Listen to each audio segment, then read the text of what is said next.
جب وہ مادی عشق کرتا ہے نا تو اس لڑکی سے جس سے عشق کرتا ہے اس کے درمیان کوئی دوسرا میسج کرنے والا آ جائے تو وہ بندہ کرے گا کیا؟ یہ تم سے پوچھنا ہے، تجربے کی بات، اس کو تجربہ آپ کو بتائے گا۔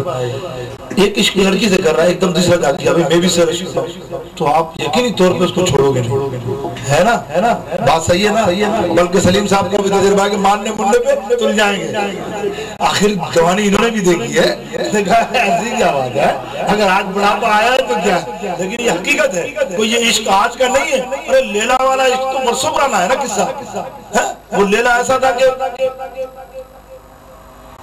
ایک دن لیل مجنون ایک کتے کی ٹانگ چوم رہا، ٹانگیں چوم نکلے لوگ بدبخت پلیتی جانور اور تجھ کو ہاتھ لگانا بھی ایسا ہے، چل تو ٹانگیں چوم رہا، تجھے کیا پتا میرے محبوب کے گھر سے ہوگا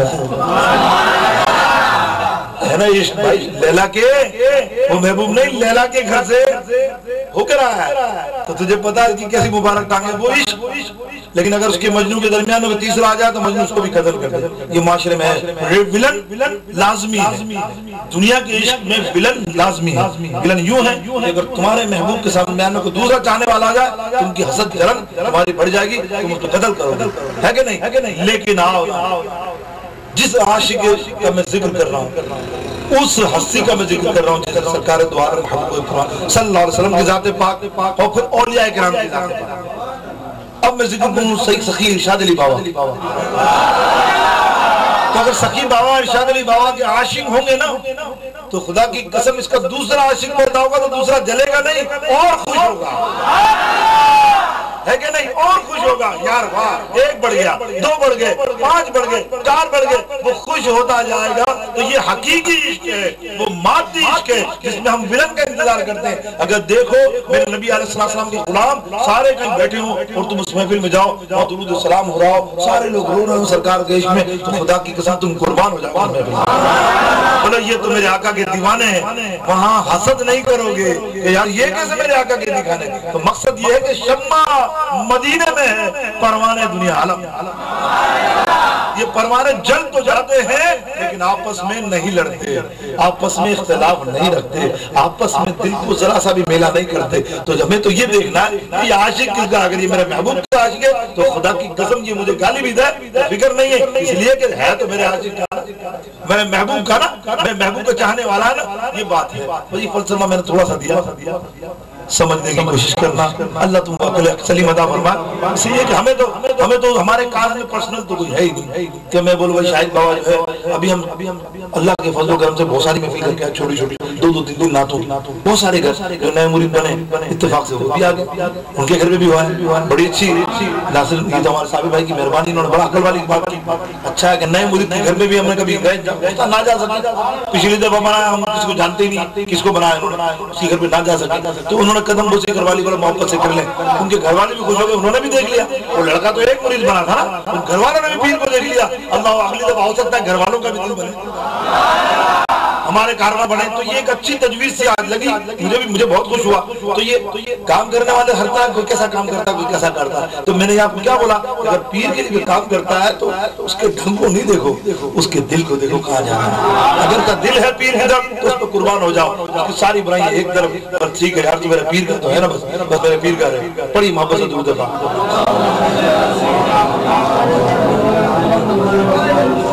اللہ رب العالمین جل شانہ قرآن مجید میں اپنے محبوب کے لیے ارشاد فرماتا ہے، اے میرے محبوب اِنَّا أَرْسَلْنَاكَ تجھے بھیجا شاہد، آج ہم شاہد پہ لکھ رہے ہیں، میں خود شاہد ہوں تو شاہد پہ گفتگو کر رہا ہوں۔ شاہد کے معنی ہیں شہادت دینے والے، لغت کی کتاب میں شاہد کے معنی ہوتے ہیں کہ جو کوئی منظر دیکھا ہو اس کی گواہی دینے والا۔ آج میں تقریر کر رہا ہوں، تم جتنے 100 آدمی بیٹھو، کل کوئی پوچھے گا یا تم بابا کی تقریر میں تھے، تو جو شاہد ہوگا وہ بولے گا ہاں میں موجود تھا۔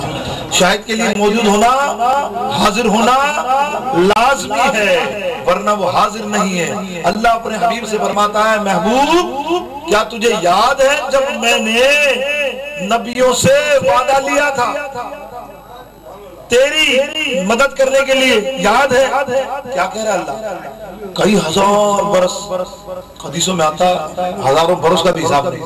جب دنیا اللہ نے بنانی تھی، مخلوق بنانی تھی، مخلوق بنائی سے پہلے جب روحیں بنائی تو اس وقت کہا اے نبیوں آج وعدہ کرو میرا نبی جب آئے گا تم بھی نبی بنو گے، تم بھی میرے نبی بنو گے، پیغمبر بنو گے. لیکن جب وہ نبی آئے گا تو لَتَنْصُرَنَّ بِهِ، لازمی تم اس کی مدد کرو گے اور اس کا کلمہ پڑھو گے اور اس کو امام مانو گے.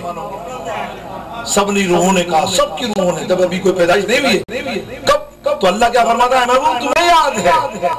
قرآن میں کیا فرماتا ہے؟ اللہ تمہیں یاد ہے. محبوب تمہیں یاد ہے. مقصد کیا یار تمہیں یاد ہے؟ شاید بابا پچھلے سال وہاں تقریر کر رہے تھے، اگر آپ ہوگے تو یار بلکہ اس وقت موجود تھا جب دنیا بھری بھی نہیں، دنیا کا وجود بھی نہیں تھا جب میرے آقا. تو جب اِنَّا أَرْسَلْنَاكَ شاہد، کوئی مولوی نکاح پڑھا تھا کبھی ایسا ہو سکتا ہے کہ ہمارے ابھی ایک بھائی کا نکاح ہوا یا کل نکاح ہوگا فرحان کا، اس کے گھر پہ بھی ہم گئے، اللہ اس کو خیر و برکت دے. ہم آ گیا ذکر تو اللہ تعالیٰ اس کو بولا سب کہہ دو سبحان اللہ. اللہ اس کو عزت اور عافیت کے ساتھ یہ پروگرام اس کا طے ہو جائے اور اللہ تعالیٰ العالمین اس کو نیک اولاد اور سنی اولاد عطا فرمائے. اور ہمارے یہ ماشاءاللہ یعقوب ارشادی بھی نیک اولاد کے ساتھ کل جا رہے ہیں، اللہ رب العالمین کو بھی نیک اولاد عطا فرمائے. بڑے خوش نصیب ہیں، انہوں نے گھر میں محفل نہ کرائی لیکن سرکار نے ان کی نسبت کی وجہ سے آج محفل میں ان کی محفل کا نام کرا. حالانکہ نہیں ہوئی، ہو سکتا مجبوری ہوتی، لا خدور ہوتی ہے، کوئی شادی کی محفل میں سرکار کا ذکر پاک محفل پاک کرنا چاہیے.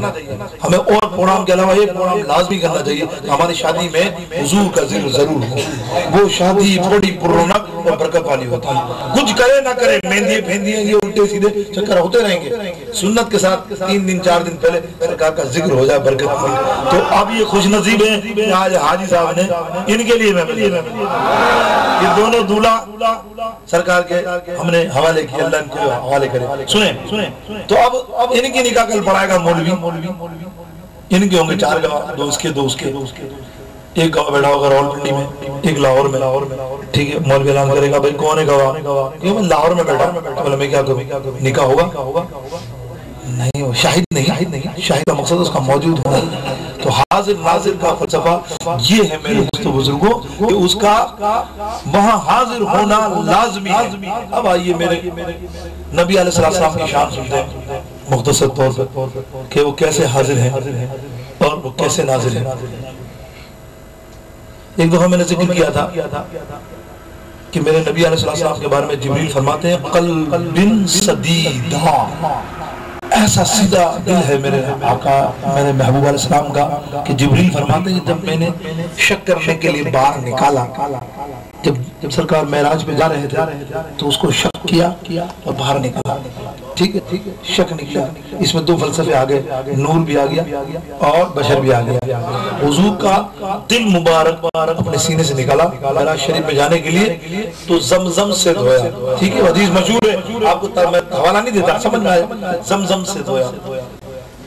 ایک وہابی دیوبندی نے اور ایک کتاب میں لکھا کیا خنس دیکھو اس کی، اور اس کو امام جلال الدین سیوطی کے علاوہ عربوں کے بہت بڑے امام ملا علی خالی علیہ رحمت الرضوان بہت بڑے عالم، انہوں نے کیا لکھا اور انہوں نے کیا لکھا. کس نے لکھا؟